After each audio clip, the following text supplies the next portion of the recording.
what's operating for you is more like self-doubt, well, first of all, I don't mean to dismiss that by saying that's true for many of us, that is a healthy response at the beginning of a creative project, is to wonder, right?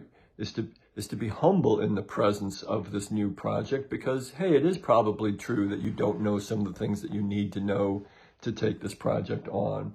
So a little self-doubt is understandable at the beginning of a project. Understandable, but still something we want to deal with. And so here's some ways to deal with it. I suggested already that you want to call a friend. That should help with your doubt, right?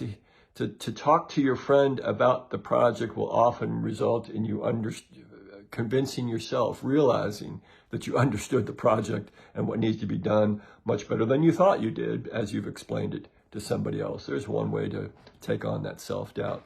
But generally what you want to do is embrace the self-doubt, is to understand that comes from the fact that there's things you need to know about this project that you don't know.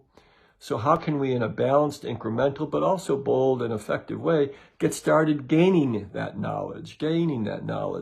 A phrase that I like is fail fast, fail often, fail cheap. Get started right away on some experiment, some initiative, some aspect of this project that will give you really quick feedback, really prompt feedback. And now you've got this proprietary knowledge, this understanding about what this project is about that you didn't have before, that likely nobody else has got. That should begin to alleviate some of your self-doubt, yeah?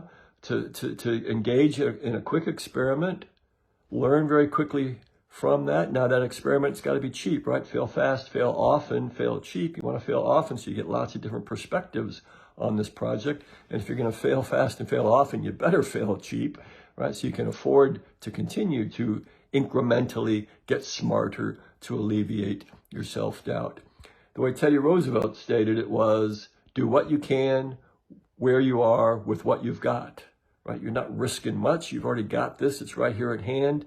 Quickly try to find some fresh new relationships between what is immediately available to you, and that will educate you and give you some greater confidence about what this project is about and the challenges that you're taking on.